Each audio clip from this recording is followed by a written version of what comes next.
Hello and welcome! Tonight on the show, when the moon hits your eye like a big pizza pie or maybe a punch in the face, we're trying great value, traditional Italian dressing and marinade. Boy, you're really going to want to stick around for this one. This is Soft Spoken.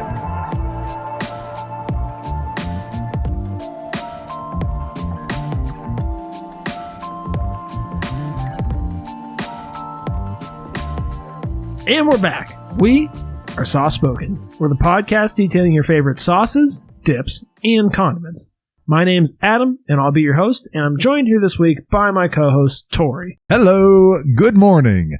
My name is Tori, and I am so excited that you're here. We all are excited you're here, as a matter of fact. And to my right, he is just cuter than a dang baby penguin, our good friend and co-host, E. Hi, E. Aren't baby penguins like ugly, patchy, like... No, I think they're like gray. I think they're like that mottled gray look. I don't think they're that ugly. Yeah, they're nice little creatures. Sounds good. Well, good evening, everyone, for all you late listeners who didn't click on this in the morning hours. We're glad to have you here. Yeah. If you happen to be catching the afternoon, maybe a lunchtime, soft-spoken binge. That's right. You know, we're happy to have you, too. I like the implication that like everyone is the first thing they get up out of the morning is like tuning in to Soft Spoken. That's right. I can't wait. It's Thursday morning. Goodness, I cannot wait for a new Soft Spoken to come out. Oh, boy. Well... And you're even on the show every week. You still like to listen to it. I heard I get the advance pass. And now it's time to catch up with the host. Time to catch up. Wow, you actually waited. I'm shocked. I thought you would just talk right over us. No. Turning a new leaf, aren't you, Adam? No. No, I don't worry. expect that. I'm holding off on the clobbering you until later in the show, so... That's fair. There'll be plenty to come, I'm sure. Oh, yes. But with all that being said, Eric, how was your week this week? It's flown by. It's been really just quick. Now, hold on a second. Let's back up a step. When you first came in, you were bemoaning how rough your miserable, week was. yeah. Now you're saying like, oh yeah, it's really flying by. No, it has been flying by. Work hasn't been particularly great. I don't know. You didn't get fired. I have not been fired. So what else is going on? Tell us workplace drama. There's really not much to say. I mean, just same old, what's same the issue? old. I'm feeling pressured on designs. There's a lot going on. There's a lot of work on my desk, and there's a lot of work in the shop, and there's just people out for medical reasons, and there's... He was about to say chlamydia. I was going to say COVID, but I don't know if we wanted to go there. COVID doesn't exist anymore. That's right. Ridiculous. I don't want to keep perpetuating that rumor. Boy, I had like a recap. I was actually thinking a little bit earlier today of like how what was my week like? Weekend, hung out with you guys, worked Sunday. Oh yeah, Saturday I worked on my friend's house, installed a railing, and did some fencing work. Thankfully, Adam... You can say her name. Colleen was on the show previously. I don't know why you do this. This is something that... I don't know if we talked about this last episode. You're so bizarre, though. Like, you were talking about... I know last week you had said, oh, I have to go help out a friend. And you said, I'm going to be late to game night because I have to go help a friend. And Tori and I were speculating as to who was a friend, what were you doing, why were you being so cagey about it? And as it turned out, it's your friend Nathan, who my friend Nathan. The listeners don't know, but Tori and I are very familiar with, at least knowing Tori's never, I don't think, met him, but I've met him. Heard the name, sure. I've been to his house, and you're always like, my friend, my co-worker. Whenever you're talking about Amy, you're always like, my co-worker. It's like, it's Tori's fucking wife. Just say Amy. She's been on the show. All the listeners know her. My co-worker who wishes to remain anonymous. I just like to keep it very, generic, high level. Names aren't really that important. Just, they are. It makes more sense. If we all know, you may as well say. And it's kind of, you do the opposite thing too, because the other thing last week, we were talking about Ronnie, and you said she was dating Kevin, and you're like, oh, she's dating Kevin now. Kevin. And I'm like, who the fuck is Kevin? No, you specifically, I think you specifically were implying as to what she was up to. I said, what is she up to? And you said she's dating Kevin. As we were talking about relationships, you're like, oh, what's Ronnie up to? I think you're reading a lot into that did not occur. Maybe. She's dating Kevin, Adam. Mr. Kevin to you. Mr. Kevin to you. Who I have no idea who it is and have never met. But when you're talking about Nathan or when you're talking about Colleen, it's my friend. My friend. My anonymous friend. So that was Saturday. Sunday I worked. Monday I had game night with Nathan. We played D6 by Certifiable Studios. And other friends at the game night. Yes. Who will remain unnamed. Friends. Plural friends. Acquaintances. I lost my train of thought. What was I on to? Tuesday, I guess? I don't know. I don't remember. Tuesday. Sure, pick it up with Tuesday. Oh, yeah. Tuesday I was doing Saw Spoken Notes and HOA stuff, and then Wednesday I played Massive Darkness 2 with my brother by Come On Studios. So, yeah, cool. That's been my week. Tori, what about you? Anything interesting going on with your week? Any mysterious strangers in your life that we might already know their names? Mysterious strangers. Yeah, I mean, I'm sort of with E, man. This week sort of flew by, didn't it? Oh, but yeah, so I've been playing some good Zelda, boy. Some real good Zelda. Really. I think I'm getting close to beating it. I know it. And that's a terrible shame. Because I won't know what to do. But, there's a lot more Switch games out there. Oh, yeah. Breath of the Wild 2 is coming out, isn't it? I think so. It got pushed, but yeah. Oh. Yeah. Let's see here. Yeah, man. I mean, it's Thursday evening. We record on Thursday, so I'm hella stoked for it to be Friday tomorrow, man. I can't wait for Friday. So stoked. Nice. That's cool. Yeah. Well, I know this has been a perpetual saga, but I am once again in the market for a bicycle. I want to get an actual mountain bike, because I was using my bike, which is more of like a hybrid bike. I was using it for some pretty aggressive off-road trails, and I'm going to destroy it if I don't get a mountain bike. So I need to do that. But I just had to file my taxes, and I owe a little bit on my taxes, so that's going to be a little bit of a setback on that purchase. But I know, Eric, it's only for the listeners, we record a little bit in advance. It's April 7th, so you've got a whole week, another 8 days. You can postpone your taxes. You nailed it, Eric. And I think I want to reiterate, just for the listeners that may be confused, I can't remember if you said this on the air or off the air, but I know we talked about this last year. You wait until the last minute to do your taxes. You said, I always owe. I'm not going to pay. I'm not going to file my taxes in advance because I always owe and I always have to pay. Like, filing your taxes makes you have to pay any sooner. The deadline to pay is still by the 15th. Right. You don't have to pay any sooner, Eric.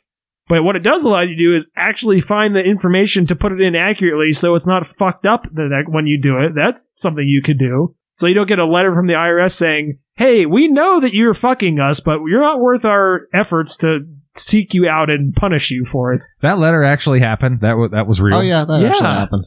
Like recently? No, that was from last year. You don't remember that? That letter he got from the IRS saying, like, hey, little bitch, like, fucking pay us this money. Yeah, okay. They're like, hey, you owe on your taxes. You filed them and you were hoping to get money back, but you filed incorrectly. You filed them creatively, but you actually owe us money. Good job trying. Try again next year, motherfucker. Jeez. We know you're lying, but you're not worth our effort to track down. True. That's insane, Eric. That is literally like the most, I'm not even going to say chaotic neutral. It's just dumb. It's just a bad idea. You're rolling the dice, and one of these days, you're not going to like the outcome. That's all I'm saying. You're going to roll snake eyes. Yeah. I do have terrible dice luck when it comes to rolling dice. You missed the point entirely. Oh, yes. Totally. We're back talking about things about dice. Things I like. I can stop talking about scary taxes. There's nothing scary about them, Adam. Then what is it? Well, I mean, I filed them by the due date, and I use a software that generates the outcome for me. Generates the bullshit for me. Generates the bullshit for me, and it works. Bullshit generator. Let's plug it into Google. It's fine. It worked great. It's just that's actually how I do my taxes. I just roll the dice. There's so many business people out there that literally cheat the government out of thousands of dollars. You're not going to. You're not going to. I don't even owe thousands of dollars. You're not going to take a stand on this. They are using loopholes. You are using laziness. There is a difference. Nice. There's a key difference there. Nice. But okay. That is the truth. You're not going to take some moral stand about how companies get out of paying taxes as why you shouldn't file yours on a a date. I do file mine by the due date, and I did it to, what I believed was accurate. No, don't. You're smiling because you know that not even... Oh, good God, Eric. Bizarre. You're totally bizarre, Adam. I don't understand you sometimes. Why am I bizarre? How am I bizarre? Because I take my taxes to a professional and have them done accurately? That makes me bizarre? No, that does not make you bizarre. What's bizarre? Bizarre that you'd find this topic to be even worth having a conversation about. Eric, it is hysterical. Okay. Great to hear. What are you so cranky for today? It's been it's been a great week. What can I say? Might as well be a little bit of an Oscar Grouch, I guess. I don't know. I'm not cranky. You're being irresponsible, Eric. No, I really wasn't. Story. Okay. I haven't said a word. Oh, boy. Well, thinking It's wacky. I mean, I'm not going to lie. I think it's wacky, but you do what you got to do, brother. I mean, that's, Well, that's going to lead us into this talking about other things that are price conscious. There we go. That's a good segue. Wow. Woof. Price conscious, boy. sauce of the day. Eric, you were, and other things that are bizarre, I guess, if we want to go down that road. Okay, wow. Now you're cruising for a Bruce. This was technically Eric's week to bring the sauce, but in a long-awaited, this is a long-awaited episode for me in particular, for some reasons that will be enumerated on later in the show. And so when I was up at Walmart picking up the Kodiak peanut butter syrup that we tried last week, I also did Eric a favor of picking up a sauce for him to be his sauce for this week. And Eric, since this is your sauce, without any further ado, do you want to go ahead and lead us off with the sauce that we'll be trying this week? I'd be happy to. This week we are trying Great Value Traditional Italian Dressing and Marinade. And, pretty cool. It's obviously Great Value is Walmart brand, and I will let Tori here go ahead and tell us all about the awesome graphics and style of the bottle here. Let's give some context first here, because some of the astute listeners might know why this is relevant, but probably a lot of them don't. And because I think we only really mentioned this a couple times in passing I don't remember what it was. Maybe it was like the Duke's Mayo episode or something like that. I don't remember where this conversation initially started at, but at one point, Eric, I was asking you what you considered to be like a perfect sauce, because we were struggling where you were, Tori and I would be in agreement on something and you would be kind of like off in left field somewhere. And you, I know, had pointed out at one point that the first thing that came to your head as the most ideal perfect sauce on the planet was dollar store Italian dressing. I didn't specifically say dollar store, but I think that was you who put that in there. But Italian dressing. We can fact check it. That's okay. Oh, man. Cheap Italian, basic Italian dressing, I think is probably what I was going for. We can fact check it. That's okay. I'll go back and listen to 60 hours of podcasting to fact check it. I think it was the In-N-Out episode, if my memory serves. No, I don't think. I think we talked about it on that episode, but I think it was, because that was pretty recent. I think we talked about it initially a long time before that. Yeah, I'm not sure if it was that one, but I think it was quite a hot minute ago. Or it wasn't even on the podcast. It was definitely a conversation outside of the podcast. It was definitely on the podcast. They tend to mix. They do. Yeah. They do. I'll put some effort in. If I can find it, I'll throw the clip in the show here at this point. Now. Yeah, and so just regular Italian dressing, like cheapo, like all these Italian dressing. We're ending the podcast. Way better than any ranch. We're ending way the podcast. Better than any ranch in my mind. We're dead. No, I truly answer me to this question. Here's the thing. You're asking. Has Eric ever given a sauce a 10? Well, I just want to know. Pretty high. I just want to know, like, what is a sauce in your mind that could because I'm really trying to come up. This was my best effort that I had in my entire universe to come up with a sauce that was a perfect 10. And I'm asking you, like, if this is not it, what is it? Like just a simple zesty Italian dressing might be zesty Italian dressing. Yeah. You think would be a perfect 10 for all three of us? I'm gonna bang my head against the wall. No, I know for a fact that our tastes are never going to line up for a no, three-way 10. You are making it that way. That is what I understand. Okay. You are making it that way.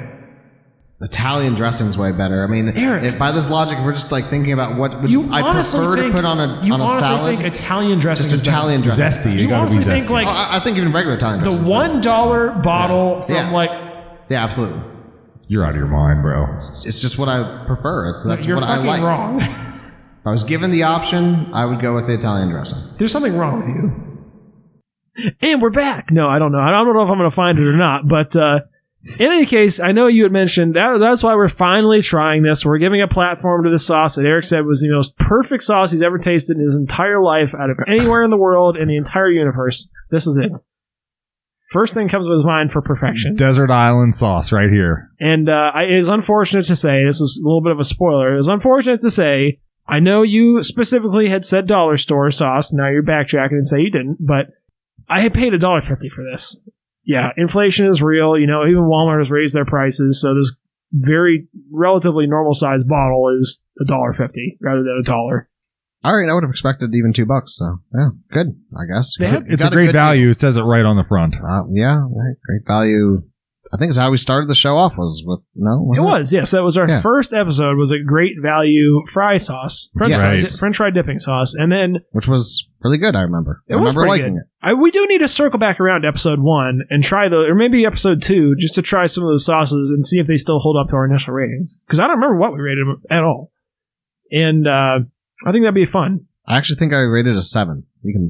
There it is in recording. Ooh. We can fact check it later. We have more fact checks. Put a bookmark in it. That sounds right. I think so. Yeah, I think because we were all like kind of not sure where to go with that, so we were afraid to go too high or too low. And I wonder if it wouldn't score higher now, honestly. We'll see. It might. I do think we become more critical of sauces, though. True. To be fair. Without any further ado, Tori, do you want to go ahead and give us a little physical description of the Great Value traditional Italian dressing here before us? Okay, it would be an honor to do so. Of course, yes, here we have Great Value traditional Italian dressing and marinade.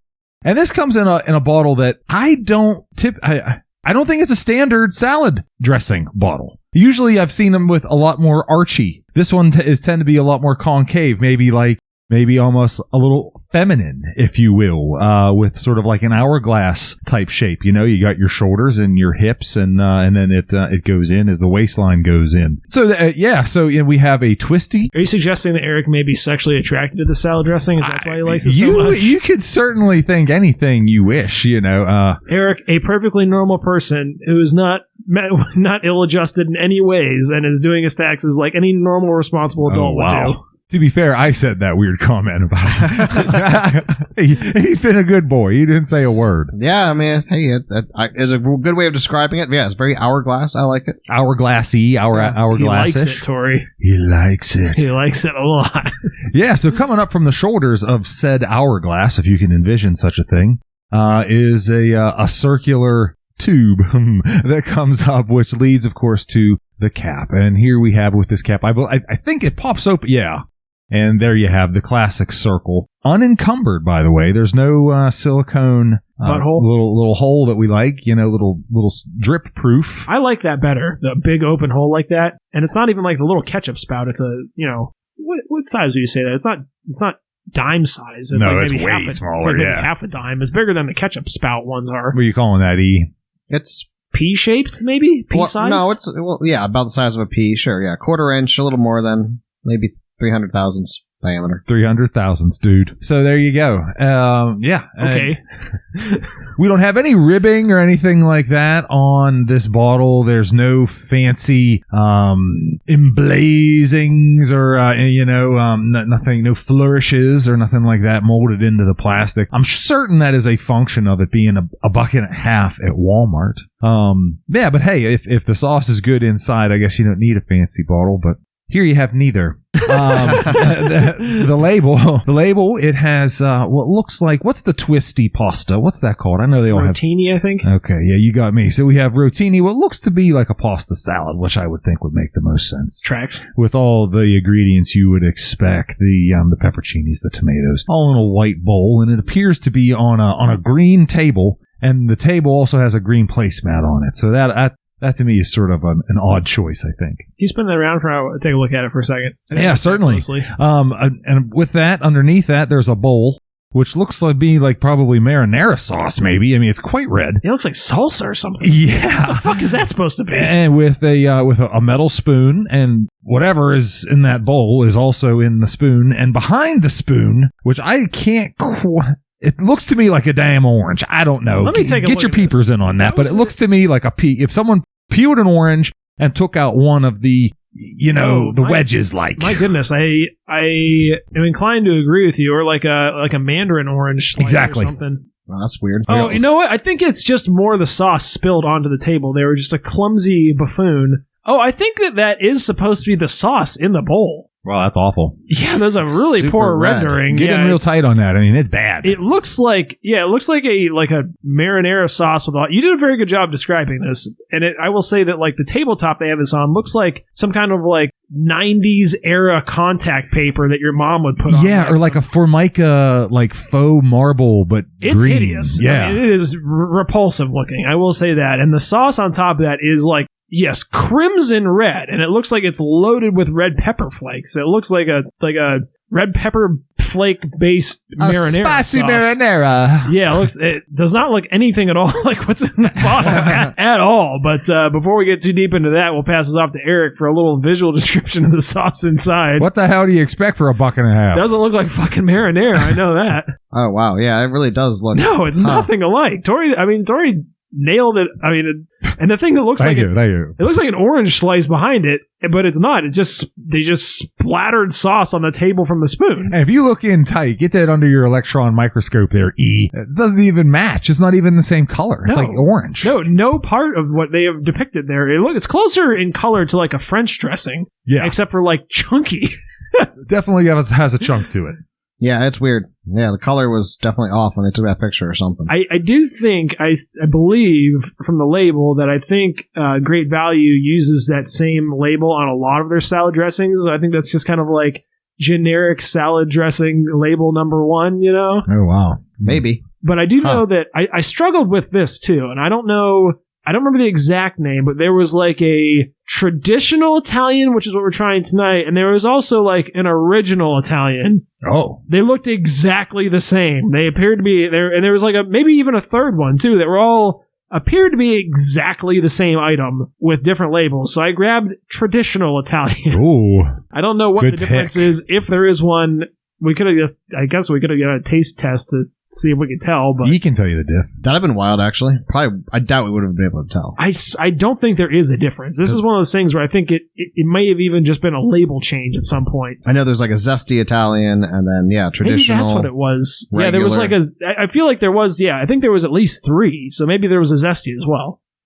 What's the difference? That makes sense. I think the zesty is supposed to have some extra like spice to it a little bit. Like It obviously has more zest. There's you more idiots. zest. They've zested the orange. Yeah. Orange zest. That's what it is. That's where the orange comes Yes, from. that's what I'm saying. Even though orange would make more sense in Brilliant. the sauce if you're looking at it, because it looks very orange in color and very watery, but that's because it's been shaken, right? I mean, initially when we first grabbed the bottle, We shook the living bejesus out of that. yeah, Right. everything had been settled, and there was a large quantity, maybe a third of the bottle was all oil. It's risen to the top, and then the bottom was all these heavy particles of like onion and garlic and pepper. So now it's been thoroughly mixed, and the oil and the orange liquid that was below has now homogenized into a very pale and translucent, oily sauce. I think it's you're right, like a tannish orange. It's really not a crimson red like is depicted on the label. I was going to say like an olive-y. Oh, we're going to go out on this road again. Oh, no. The road of controversy. Yeah. Eric's already too angry this early in the episode. I'm lighting fires out here for the sake of good content. Olive-y. I mean, go for it. I don't know. Just Eric is furious already. nail how this is like an olive. Go for it. I don't know. I don't know. It's got definitely some large chunks to it, and extremely liquidy, watery, you'd say. I suspect that's the reason for the slightly larger than average nozzle in the top is to get the chunks out of there. Yes, I imagine. Do you guys remember when you were kids and like they only made one like cap style and it was the smaller like ketchup style ones and they all had that, and it was like anytime you wanted Italian dressing you had to sit there and you get the chunks stuck and you had to like squeeze it and then explode, blast, with the mountain of dressing all over your salad. Does this twist off too? I would imagine, yes. It does. Yeah. You can do that. Oh, confirmed. It twists. Confirmed. There was a seal on there. That's how I know it twists. Ah. And because that's the normal thing for lids to do. No. Although we did have that one time, we had that bootleg Heinz ketchup bottle that was like epoxied or like molded together or something somehow. You remember that? That one that was like had no seal. It was like a restaurant bottle that you couldn't refill. I do kind of remember that. I remember that story for sure. Yeah, that was a bizarre one. But no, the lid does come off on this. But we did take the lids off, and we threw them on a little salad that Eric threw together with some, I thought, quite tender, delicious lettuce. It was bought 30 minutes ago, so it should have been very fresh from the store. Tender and delish. You also elected to pour some of this on a chicken nugget, and you said, I believe, you wanted to let it soak up the juices and get soggy and disgusting before you masticated it. Not exactly my words, but I did pour it over some chicken nuggets as well, because you said something very similar along those lines. I said it gets even better, even more tasty if you let it sit in the dressing, and let that breading soak up that's vile. The Italian dressing. No, that's disgusting. But and you love those chicken nuggets covered in Italian. I've never heard of that. I've never done that before, but you loved it. It was good. It was very good. You also said you made a batch of rice so that you could put this on some rice later, too. It's very good in rice and pasta. It's great for marinating vegetables and grilling. The uses for Italian dressing are very wide. It's very easy to spruce up any all your food. It's great. Spruce it up, dude. We've unlocked one of Eric's fetishes. Something else Italian dressing. He can add to his Hinge profile. Italian dressing fetish. Slather me in Italian. That would be terrible. Call me your hero because I'm smothered in Italian. Oh yeah. Actually, that's true. I also had an Italian sub after working on the new railing and the fence on Saturday from Penn Station. Did you take the whole thing and marinate it in Italian dressing until it came pre-soaked. It was delivered by like DoorDash or something, right? I don't know. I didn't order for it, so it was free food. Just maybe made it taste better than what it maybe was. But I have to admit, I haven't had Penn Station in a long time, and that sandwich, I don't know if it's just like, again, because it was right after doing some hard work or whatnot, and I was maybe more hungry than I thought I was. I honestly was debating whether or not it was better than Pepe's. Wow. I think part of the problem, Eric, is that you still haven't quite, like a lot of people get like a runner's high, and I think you still haven't somehow not put together that you feel better when you actually move your body upon occasion. I think you've not quite realized that like endorphins become unlocked at some point. Your brain chemicals start to work in your favor for the first time in your life. I don't move much, that's for sure. I need to find more physical activity in my life. I do too much sitting around doing podcasts and sitting around playing board games and sitting at my job. So much sitting around doing podcasts, Tori has to sit here for upwards of an hour and a half a week, and it just takes up so much of his time. At least it won't be for long. Think of how much exercising he could be doing if he didn't have a podcast to do, Tori. Oh my God. He'd be fucking Arnold Schwarzenegger. This is exactly where I knew Adam was going to go with this. It's going to be like my only way out of this is going to be like, Adam, I promise I'll go to the gym on Thursdays. It'd be more like Arnold Schwarzenegger. Let me out of the, podcast. Go to the gym only on Thursdays. Yeah. Without further, and you'll just proceed to come here and you'll go once and you'll come here and watch YouTube and fall asleep on your chair again. But without further ado, let's get on to the initial tasting notes. Eric sells on this stuff.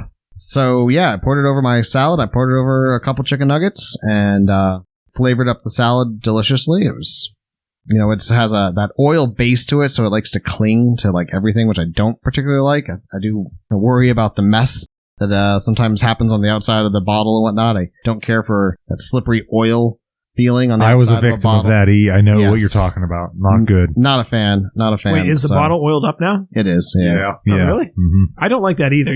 One of my biggest pet peeves is sticky hands or anything on my fingies. Sticky hands or greasy hands. Yeah, greasy hands. Yeah, I don't like it. Yeah. And I'm constantly having to use lotion, but I try and use like that O'Keeffe's working hands because that stuff really works well. It doesn't leave that like residue. Yeah, I don't like anything on my hands. Anyways, so yeah, the flavor. No. You taste the garlic and you taste onion and you taste. I don't know if you really taste red pepper. I mean, you can see them in there, but I can't say as I really extract that flavor profile out of the sauce. Are those red peppers or are they like the pimentos? I think they're red bell peppers. All right, we'll find out. We will. And of course, there's a lot of vinegar in there. So there could be both, actually, because there's like an orange chunk and like a darker red chunk. So maybe there's pimentos and red bell pepper. I don't know. I always thought the orange chunks were actually just like diced up carrots in there too.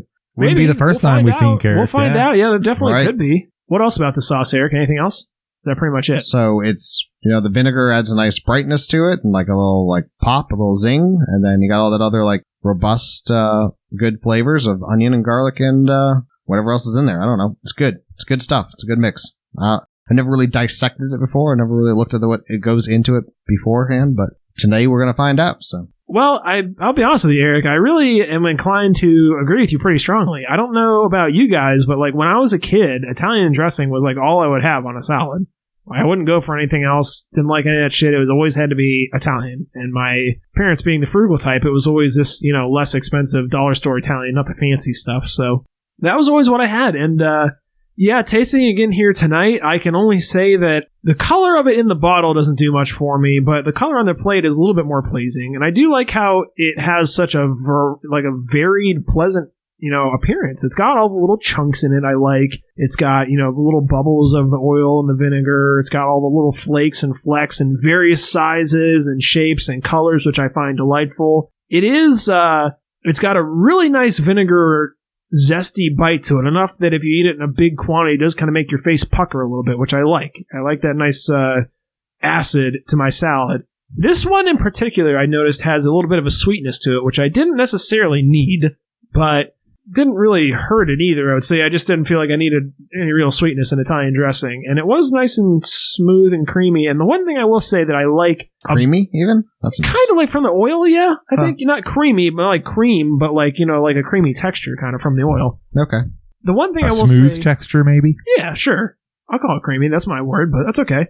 Creamy's an interesting word to choose. It's an interesting word to choose. Silky. I don't know. What do you want to call it? There you go. I think silky's good. Okay, fine. Silky. Yes. I think you can say something is creamy without saying that it is cream-like. That it is like cream. I think that's fair to say. Wrong. I stand by it. Yeah, I don't know about that. I'm pretty good with English vocabulary words, despite what it may sound like on this podcast. But yeah, aside from that, I really found it to be pretty good. This isn't something that I buy often at all anymore. I'm actually kind of like rethinking about it. The one thing I will say I like better about this type of Italian than the nicer ones is that it tends to hold that emulsion a little bit better. I don't know if you ever noticed, like, those really fancy ones separate super fast. Super quickly, that's true. They'll start separating the second, if you shake it up and then pour it on the salad, they'll start separating onto the salad, where you have like a dollop of oil and a dollop of vinegar. Whereas whatever kind of like emulsifiers they put in this, it holds that suspension a lot longer, which is probably because it's full of shit that's not good for you, but I do like it better. It does work better. And I will say that I don't go for this very often in a salad anymore, but 100% of the time, I will go for the cheapest Italian dressing for like a pasta salad. And I think that actually suits it better. Pasta salad, or have you ever used it as a marinade? I mean, surely you have, right? My mom always used to marinate steaks in Italian dressing. And that's a shame. Yeah, exactly. So that really turned me off ever using Italian dressing as a marinade. So chicken and pork is really where it shines. I'm permanently turned off from Italian dressing as a marinade. But what about you, Tori? I know you weren't looking forward to this, so why don't you tell us about your thoughts? Yeah, I didn't get it at first, but once I tried the Italian dressing on its own, I got the sweetness that you mentioned. The tang, the vinegar tang that you mentioned, of course, is there. This is one of those weird things that I've had, like you guys, millions of times. Didn't even stop and think about it. It's just Italian dressing, and it comes on the things that you would expect Italian dressing to come on. Now that I'm looking at it analytically, with a critical eye, I'm not missing anything. I don't even like Italian dressing on Italian sandwiches. No, I get mayonnaise. I'll get both. You are familiar with Tabellas. The listeners may not be, but I like to get mayonnaise and mustard and Italian dressing. Oh, wow.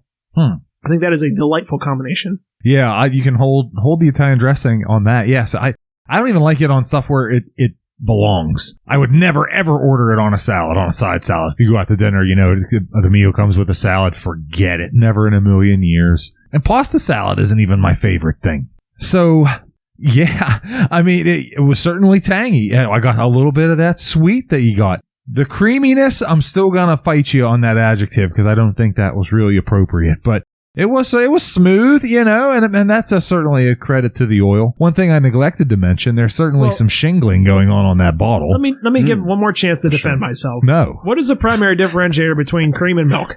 Well, milkiness, I don't know. I would assume I think white. When I think of milkiness, I think of either you're describing the color or you're describing something very watery. Because I don't think milk is creamy. No, my point is that, like, when you have milk straight from the cow, what do they always say? The blank rises to the blank, the cream rises to the top. Why is that? Because of the fat? Because of the fat content. So I think it's fair to say that the fat content of the cream is representative of the fat content of the Italian dressing, which is what I'm referring to when I say creamy. So that's my defense. I'll stop now, but I think that it's a little bit of a stretch, but I think it's fair. Yeah, what the hell, whatever. Okay. It's an interesting... Yeah, all right, cool. It's a stretch. I'll agree it's a stretch, and it's not the best word, but I think it's fair to say. It coats. Yeah. It coats my lips. It coats the inside of your mouth very briefly, but then it dissolves away. All that nonsense about the emulsifying and separating and all that shit, I don't care. That makes no damn difference to me at all. I mean, I use it so seldom. Why would I care in the first place? But yeah, that's not going to get any points from me or lose any points, I guess, respectively. What about the substantial chunks in there? Any thoughts on those? The substantial chunks, I mean, other than they got caught in my damn teeth.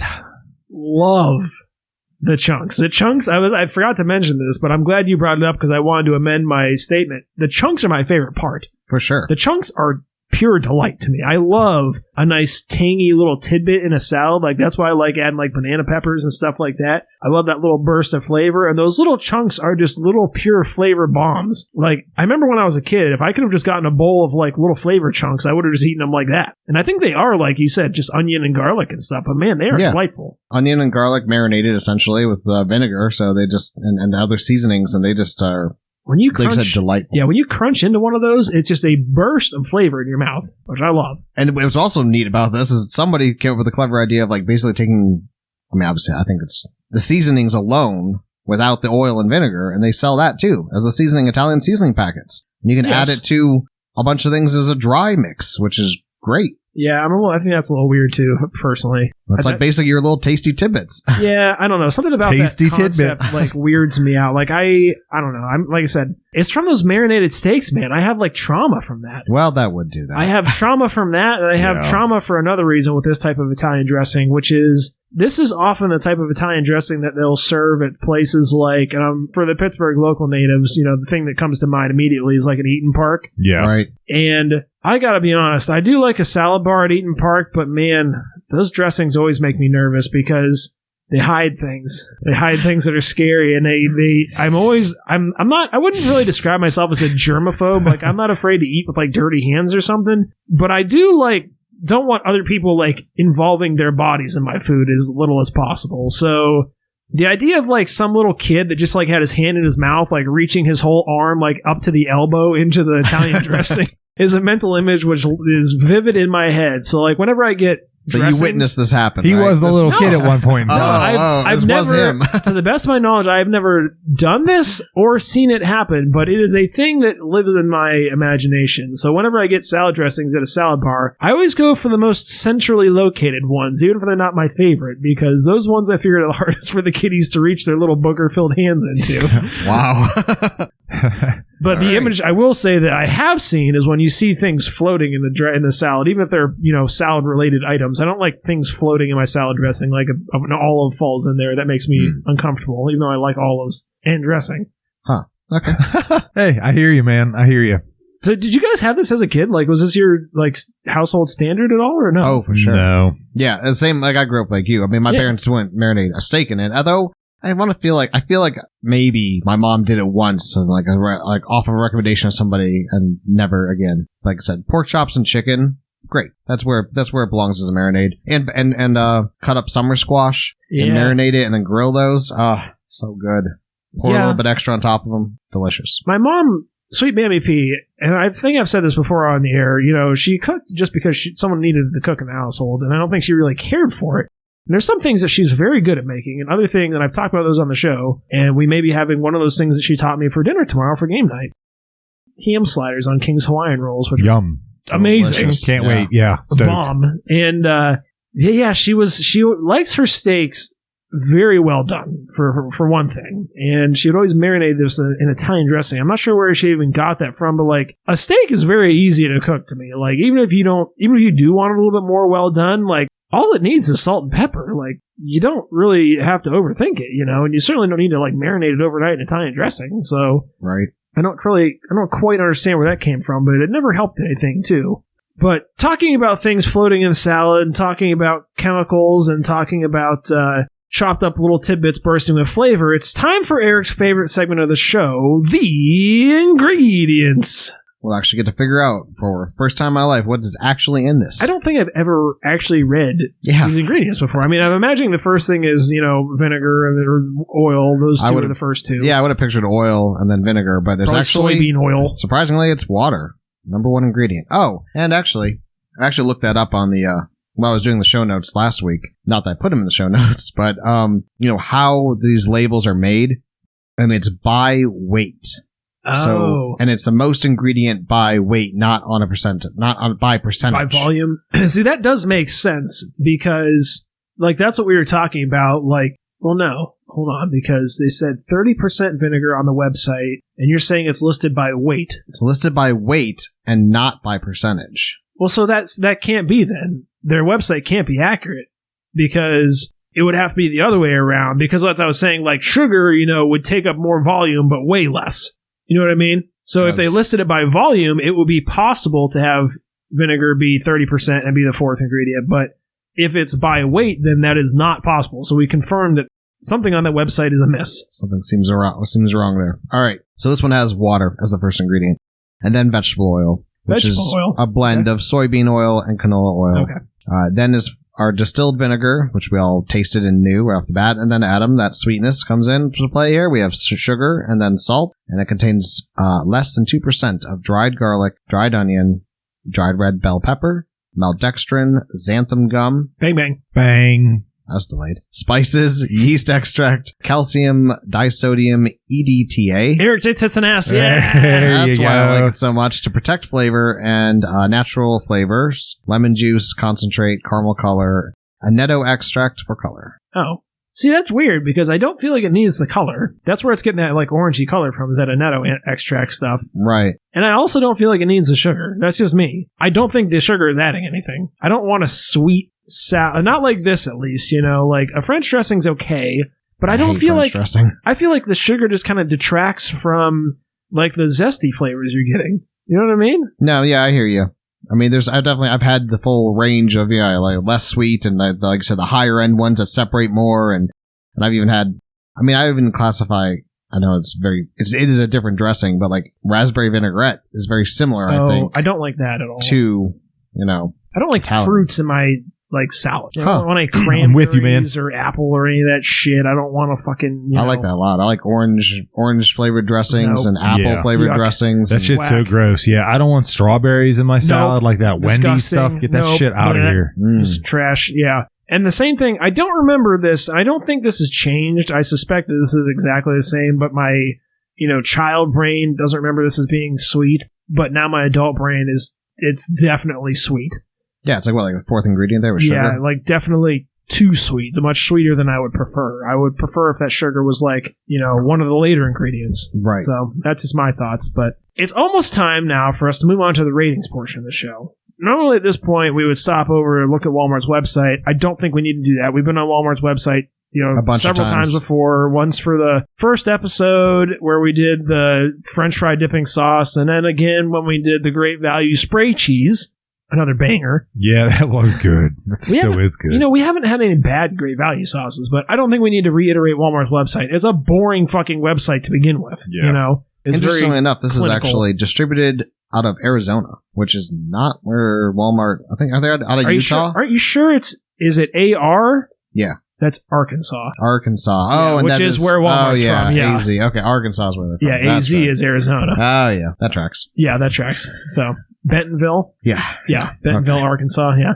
But before we get into the ratings portion of the show, it's time for a little soft-spoken rewind. Oh, what pleasure this is going to be, I'm sure. This will be something I'm going to regret having said, probably. I have two things, and this is something we touched on earlier in the show. And the one thing that I love about podcasting, one of the most pleasant aspects that I enjoy the most is the fact that everything you say is recorded, and therefore everything can be fact-checked. And if someone is wrong about something, you can go back and just really blast it in your face. And I think that everyone at some point has had that coworker or that boss or that manager who's just a piece of literal human horse dog shit. And human horse dog shit. They shit. will lie straight to your face, tell you are wrong, and that reality is apparently warped to accommodate their ego and narcissism. And I only wish that we had the same opportunities in real life that we have in podcasting, where I can go back and show that motherfucker exactly how full of shit he is. I don't think there's anyone in the world that I felt that strongly about them saying something or being disgruntled and about what they may or may not have said. I pride myself on having, I think, a pretty reliable memory. And I also fail you one day, like all of us. I also don't get me wrong. I will probably be one of those people that Alzheimer's runs in my family, so I'm enjoying it while I have it. But the point is that I have a pretty good memory, and I also strive to be logically oriented, which is not something that comes natural to a lot of humans. It's true. So I do get a little bit upset when someone who's having an emotional, prideful, narcissistic, egotistical reaction to something tries to change the version of reality that we live in to suit their own particular narrative. How this ties into this week, you may be wondering, Eric. I'm ready for it. We're all wondering. We're all, on the edge of our seats here. Eager anticipation. This is going to be a little bit of a letdown, but the first thing is obviously, I'm really curious when we get to the ratings portion of the show to see how this dressing stacks up to what you had claimed. That's the first thing. But then the second thing, which I think is even funnier, and this is a minor thing, but it is still funny to me, is that, and this kind of, we had a similar thing back in the, I forget which episode it was, what we were talking about. Oh, when we were talking about the Sheetz jalapeno ranch sauce, and I had a little bit of fun at your expense, Eric, and we went back and fact-checked some things that you had said previously, but I know we talked about this last week, and we also talked about it the week before, and it's time once again to talk about jiggers. About who? Jiggers. Because, Eric, I insisted on that show. You've insisted for 2 weeks now that a jigger is 3 shots, and it is fucking not. I went on and I actually wrote it down. A jigger is 1.5 ounces on the one side, the bigger size, and 3/4 of an ounce on the other side, which corresponds to 1 shot and a half shot. A 1 shot and a half shot. Which makes perfect sense when you consider why in the fuck would you ever need a measuring tool that held 3 shots worth of liquor? What drinks are you making that hold 3 shots? Like, that's useless. I should have called you out on the bullshit just on that alone, because there's no drink that is made aside from just a straight, bourbon or something that you get like 3 fingers. Nothing requires 3 shots worth of alcohol. Yeah.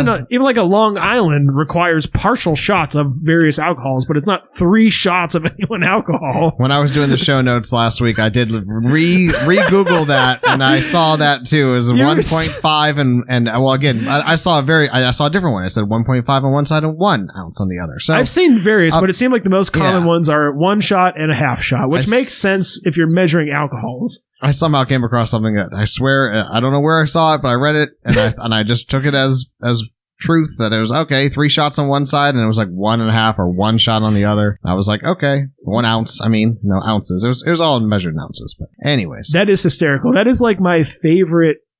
You were so insistent on it too. And so that's what's funny too, is you're saying so it's 1 shot is 1.5 ounces. Yes. But again, I saw a lot of people say that it was a 1 ounce was a shot, not. I think 3/4 of an ounce. So I have shot glasses at home, which are actually like they're shot glasses as far as like measurement tools. Like they're not actually just like the decorative ones you get in like the beach vacation gift shop. Yeah, they're not those ones. They're like the actual like the same thing as you get like the graduated Pyrex like measuring. Yeah, the little measuring cup. It's like that, but in a shot glass form, and it actually has the markings on it. And I do believe that a shot is typically 1.5 ounces, or a particularly generous one might be 2 ounces, which tracks. It also is the same thing they have on like if you get like a cocktail shaker and it has the measurement in the lid.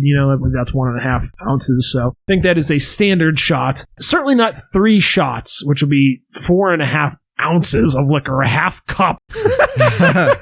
More than a half cup of liquor. Can you imagine just making you a Long Island and up here's 1/2 cup of Jesus Christ. Get you drunker quicker. I don't know. Yep. I just found that particularly interesting because you were so latched on to that. Now, I gave you a chance to research it and you came back and you were even more certain that it was 3 shots. Right. Yeah, that's true. Yeah, you called me out during the show. I researched it. I said, no, yeah, I'm justified. And then I researched it last Tuesday, and I was like, oh. It's not the first time this has happened where we've argued for things about 4 weeks, and I finally go on, and I'm like, oh, no, okay, Eric is wrong. It is weird. I don't know. I don't know if there's actually like a standard size to it, because like you said, you found sizes that were different too. So yeah, I think we can factually confirm that none of them are 3 shots. I think that is fair to say. Sure. Fire by Google. Let's see. No, we're not going down this road again. Come on. It's settled. This will add to the previous debacles we've had, such as the olive oil colors, colors, among others. So, but now it is time for us to get on to the ratings portion of the show. You want me to go first? Okay. Well, Tori, I mean, you and Tori have both been very transparent. Yeah. So I think I'll go last because I feel like I'm going to be the wild card here because I've varied in between both of your ratings at various points tonight. So let's start off with Tori. Why don't you give us yours first, Tori? Wow. Well, I'm not the biggest fan of Italian dressing to begin with. I don't really feel it has a home on places it may very well deserve a home. I didn't think this particular rendition of Italian dressing was any good, so that's bad. I mean, it was a low ceiling, and they somehow managed to fly very safely underneath that. I'm going to give it a 2 based on it provides moisture, maybe to a dry sandwich or to a salad. Yeah. Okay. Would you like a Primanti's? You've been a very staunch opponent of Primanti's sandwiches before. Do you feel like, with them being a dry sandwich, do you feel like a smattering of Italian on it would improve that or detract from its flavor or other qualities? Gracious. I have my thoughts. This Italian dressing that we tried tonight would definitely take away from it. Okay. I don't know if there's other Italian dressings that would add to it. That would probably be a very long and arduous search for me. I do think that, like, a Primanti sandwich can certainly use some moisture. I do think that this Italian dressing would make it worse, and I think part of the problem is that it's got that soft-ass bread that falls apart at the first inkling, and I think if you added liquid to that, it would just be a mush pile, which I don't like mushy bread. I hate mushy bread. Yeah, that is a downfall of Primanti sandwiches, is mushy bread. Yeah, and I also don't like it. Did you guys ever, like, know kids when they were in school and they'd smash their sandwiches down to the bread was paper flat, you know? I always found that nauseating. That's weird, yeah. I found that almost as nauseating as the baby reaching his arm into the salad bowl. What about the word churn?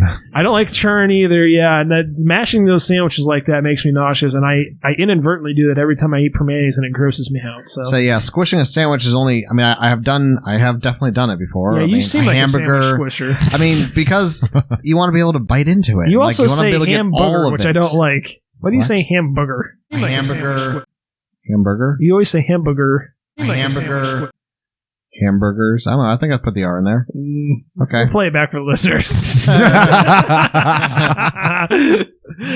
What's your rating? I certainly intend to put the R in there. You say hamburger. Hamburger. Okay. That's how you say it.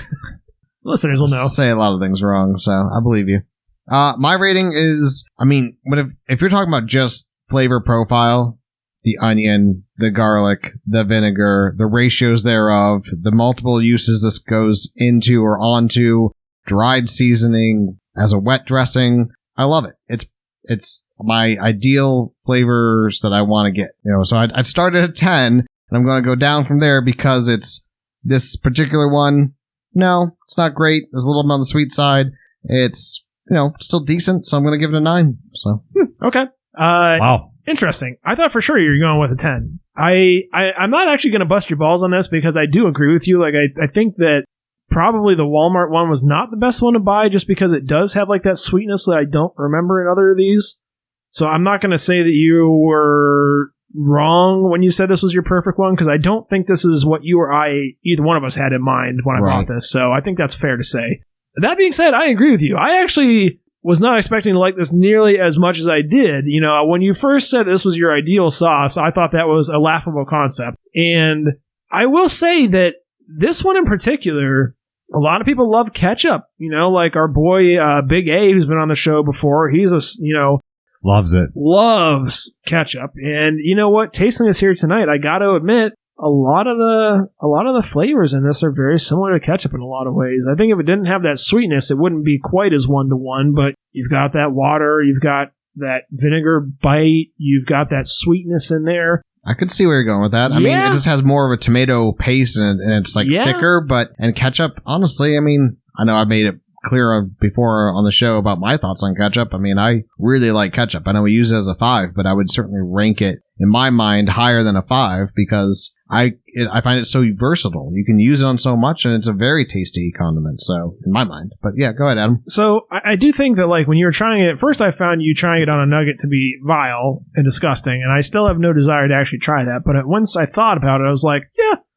flavor wise, I guess that kind of works, And I do think this actually even has more of the vinegar bite than ketchup typically does, which that's, I would like to see more of that in some ketchup. But yeah, for me, it's a lot better than I thought it was. And I think I'm going to also come in with a 9, except for I'm going to give it some negative discretionary points, mainly because of the sweetness. I gotta knock it down for the sweetness, and the fact that they raised the price to $1.50 kind of irks me a little bit too. But inflation is real. I also don't quite understand the label design. I think it's lazy from Great Value. I don't know why they have to have 3 different ones. I don't know what the difference is. Their own labeling does not betray any of the differences, so... Other than change in name. Other than the fonts, yeah. Yeah. It's not even a font. It's literally just the label is identical. It's just the little thing at the top that says traditional, zesty, original, what the fuck ever, I don't know. Wow. So, help me out here, dudes. By all means.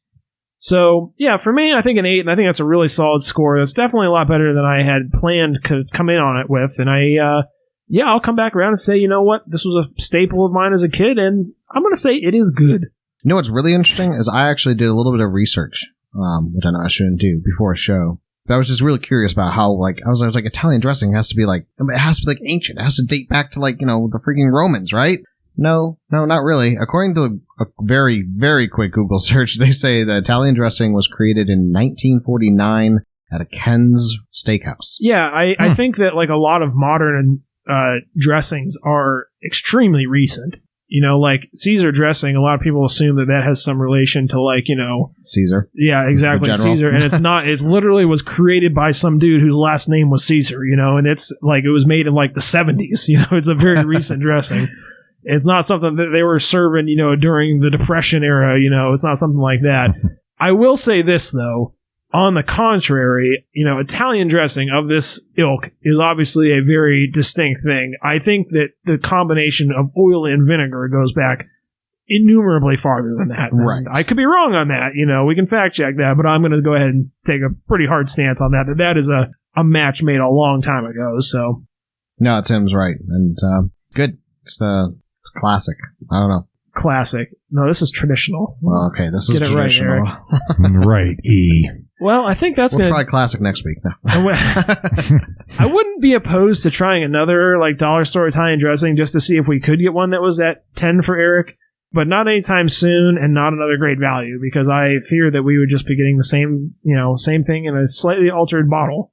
Yep. So no question. Right. This graphic design is as piss poor as it gets. I almost wish it was just a plain white label with, Italian on it. Mm-hmm. I would almost prefer that. This is a little insulting with their contact paper table thing. Bad. The bowl that they have it in is a dark bowl and is making the liquid look very dark. On the spoon, it looks at least a little closer, but it's still off. I don't think it does, dude.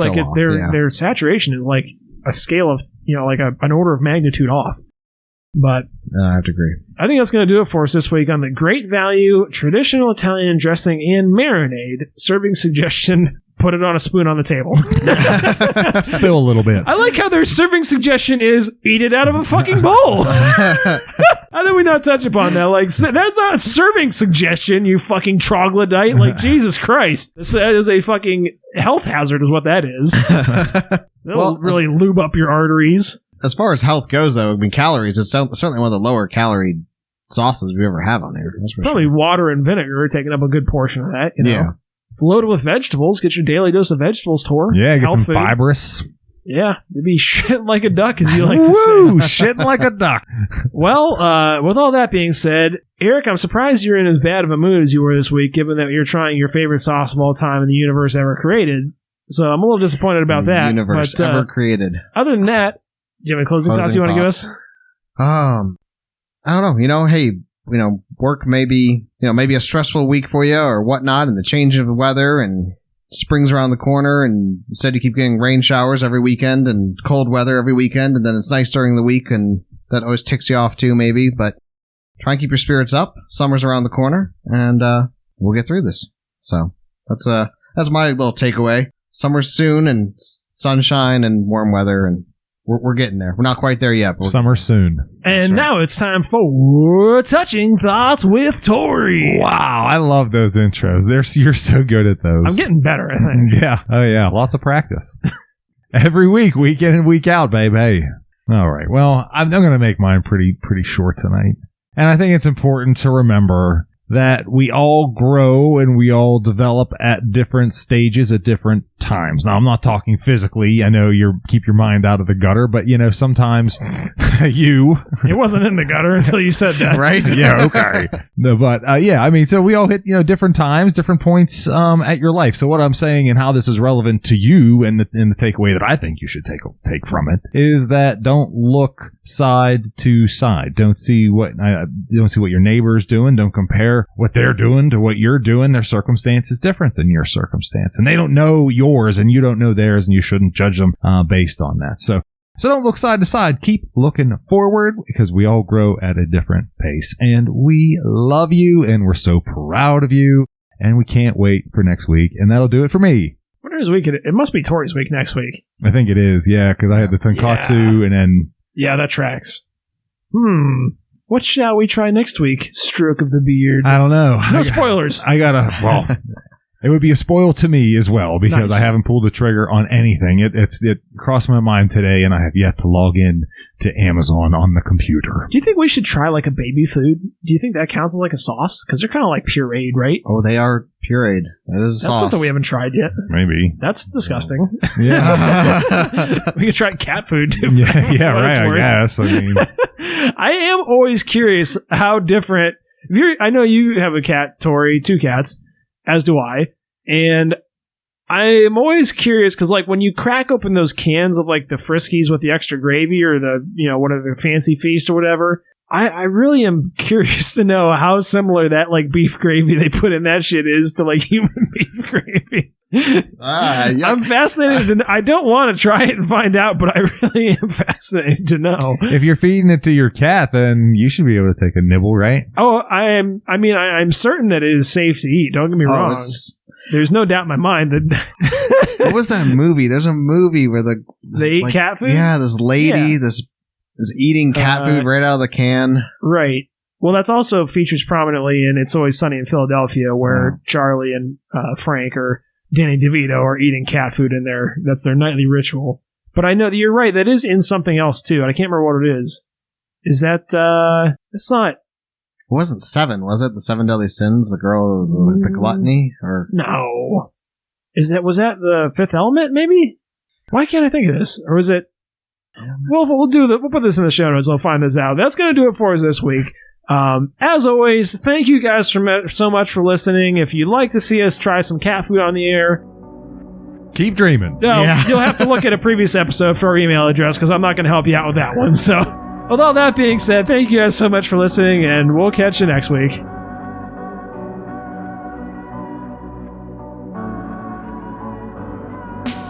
Oh no, it's the end of the show. Thank goodness there's several other episodes waiting just for you. Check out our Instagram. We like to have some fun over there. We post the sauce bottle pics if you're curious, and the occasional meme. That's going to be Sauce Spoken official. Despite our humble nature, we are accepting donations, believe it or not. Look us up on PayPal. That's going to be @SauceSpoken. Hey, and if you like what you hear, grease those palms, babe. Lastly, roll up your sleeves and get into the nitty-gritty. It's saucespoken.wordpress.com. We have show notes and details. Check it out. Share us with a family member or a friend. If you're enjoying it, I'm certain they will too. Good night.